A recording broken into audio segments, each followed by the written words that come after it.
IBSL ආයතනයේ ලියාපදිංචි වීම සම්බන්ධයෙන් පළවෙනි ස්ටෙප් එක ඔබ මේ වෙනකොට කම්ප්ලීට් කරලා තියෙන්නේ. තවමත් පළවෙනි ස්ටෙප් එක කම්ප්ලීට් කරලා නැත්නම් ඔබ අනිවාර්යයෙන්ම මේ පහලින් තියෙන ලින්ක් එකෙන් ගිහිල්ලා ඉවර වෙලා මේ වීඩියෝ එක බලලා ඉවර වෙලා මේ ස්ටෙප් එක කම්ප්ලීට් කරන්න ඕන. දැන් ඔබ මේ වෙනකොට IBSL ආයතනයේ ලියාපදිංචි වීම සම්බන්ධයෙන් අවශ්‍ය වන ඩොකියුමන්ට්ස් ටික අප්ලෝඩ් කරලා තියෙන්නේ. ඒ වගේම ඇප්ලිකේෂන් ෆෝම් එක ෆිල් කරලා ඉවර වෙලා සබ්මිට් කරලා තියෙන්නේ. ඔබ මේ ස්ටෙප් එක කම්ප්ලීට් කරලා තියෙනවා නම් මේ වෙනකොට සාමාන්‍යයෙන් මේ ඇප්ලිකේෂන් එක සබ්මිට් කළ දවස් 2-3ක් ඇතුළත ඔයාට ලැබෙනවා IBSL ආයතනයෙන් ඊමේල් එකක්. Your student portal login details කියලා ඔයාලට මේකේ සඳහන් වෙලා තියෙනවා බලා ගන්න පුළුවන්.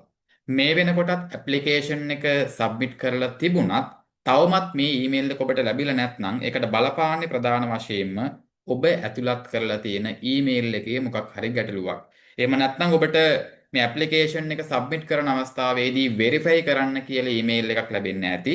අන්න ඒ ඊමේල් එක වෙරිෆයි කළේ නැති වුණොත් ඒත් ඔබට මේ ඊමේල් එක සාමාන්‍යයෙන් ලැබෙන්නේ නැහැ.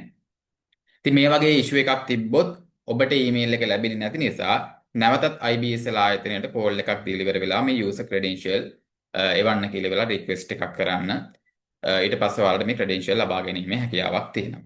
ඉතින් ඔබට මේ ක්‍රෙඩෙන්ෂියල් ලැබිලා තියෙනවා නම් මෙන්න මේ ක්‍රෙඩෙන්ෂියල් භාවිතා කරලා ඉවර වෙලා දැන් අපි IBSL ආයතනයේ රෙජිස්ට්‍රේෂන් එක කම්ප්ලීට් කරන්න දාලා පේමන්ට් එක කරන්නයි හදන්නේ.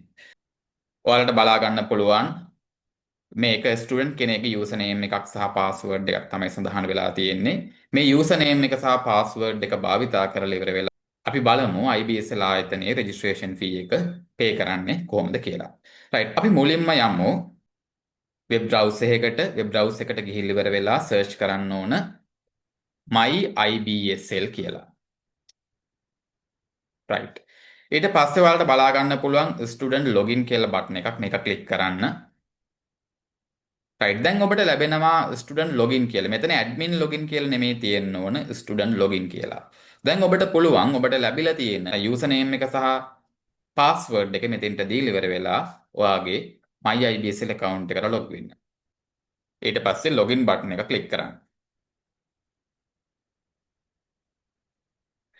රයිට්. දැන් ඔබට මෙන්න මේ ආකාරයෙන් ඔයාට යුනික් යූසර් ප්‍රොෆයිල් එකක් බලා ගන්න පුළුවන්. ඇප්ලිකේෂන් එක ෆිල් කරද්දී ඔයාලා ඇතුළත් කරලා තියෙන ඩීටේල්ස් ටික බලා ගැනීමේ හැකියාවක් තියෙනවා.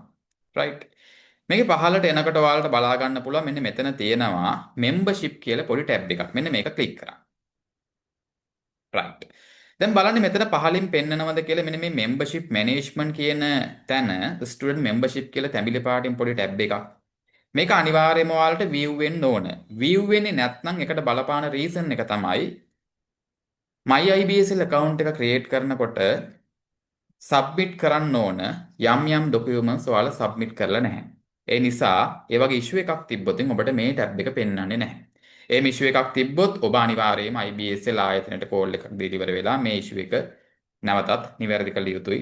එතනදී IBSL ආයතනයෙන් කියනවා ඊමේල් ඇඩ්‍රස් එකක් කියලා. අනේ ඊමේල් ඇඩ්‍රස් එකට මෙන්න මේ ડોකියුමන්ට් එක ඊමේල් කරන්න කියලා ඉවර වෙලා ඊට පස්සේ ඉන්ස්ටිටියුට් එක ඔයාලට හදාගන්න පුළුවන්කමක් තියෙනවා. මේ වෙනකොට ඔබට මේ ස්ටුඩන්ට් මෙම්බර්ෂිප් කියන ටැබ් එක view වෙනවා නම් ඔබට තියෙන්නේ මෙන්න මේක ක්ලික් කරන්න. ඊට පස්සේ ඔයාලට ලැබෙනවා තවත් පොඩි ටැබ් එකක්. මේකෙදි එම්ප්ලොයි කැටගරි එක සිලෙක්ට් කරන්න ඕන. ඔයා දැනට බැංක් එම්ප්ලොයි කෙනෙක්ද, finance and leasing company employee කෙනෙක්ද යන ආදී වශයෙන් නැත්නම් නන් වර්කින් ස්කූල් ලීවර් කෙනෙක්ද, අද එම්ප්ලොයි කෙනෙක්ද කියලා මෙතන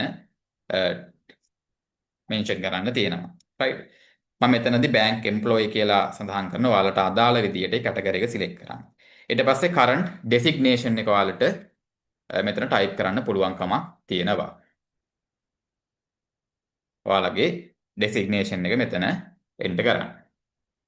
ඊට පස්සේ මෙතන පොඩි ටික් එකක් දාන්න තියෙනවා. මෙන්න මේ ටික් එක දාලා ඉවර වෙලා ඔයාලට පුළුවන් සබ්මිට් බටන් එක ක්ලික් කරන්න.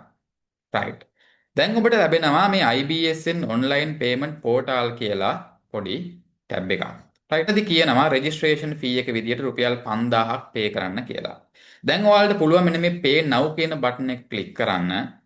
pay now කියන බටන් එක ක්ලික් කරාට පස්සේ ඔයාලට මෙන්න මේ විදියට තවත් අලුතින් ටැබ් එකක් ඕපන් වෙනවා. මෙතනදී ඔයාලට පුළුවන් ඔයාලගේ ඩෙබිට් කාඩ් එකේ හරි ක්‍රෙඩිට් කාඩ් එකේ හරි ඩීටේල්ස් ටික එන්ටර් කරලා ඉවර වෙලා මේ සබ්මිට් බටන් එක ක්ලික් කරලා ඔයාලට රෙජිස්ට්‍රේෂන් එකට දාලා රෙජිස්ට්‍රේෂන් ෆී පේ කරන්න පුළුවන් කමක් තියෙනවා. මේ පේමන්ට් එක කරාට පස්සේ සාමාන්‍යයෙන් දවසක් හෝ දෙකක් ඇතුළතදී ඔයාලට ඊමේල් එකක් ලැබෙනවා රෙජිස්ට්‍රේෂන් එක කම්ප්ලීට් වුණා, ඇප්‍රූව් වුණා කියලා. අන්න ඒ ඊමේල් එක ලැබුණට පස්සේ තමයි ඔයාලා මේ රෙජිස්ට්‍රේෂන් එක කම්ප්ලීට් වුණා කියලා තහවුරු කරගන්න පුළුවන්කමක් තියෙන්නේ. ඉතින් මේ රෙජිස්ට්‍රේෂන් එක කම්ප්ලීට් කරන්න ඕන ඩෙඩ්ලයින් එකක් නම් තවම සඳහන් කරලා නැහැ. නමුත් IBSL ආයතනයෙන් දැනුම් දීමක් සිදු කරලා තියෙනවා මේ මාසේ අග වගේ වෙන්න කලින් රෙජිස්ට්‍රේෂන් එක කරන්න කියලා.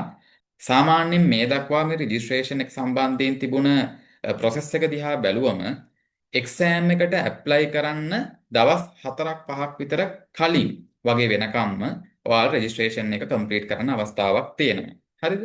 නමුත් අපි අවසාන මොහොත වෙනකන් ඉන්න ඕනේ නැහැ. යම් යම් ගැටලු ඇති වෙන්න පුළුවන්. ඒ නිසා මේ රෙජිස්ට්‍රේෂන් එකට අදාළ පේමන්ට් එක පේ කරලා කල්ැතුව මේ රෙජිස්ට්‍රේෂන් එක කම්ප්ලීට් කරලා තියාගන්න.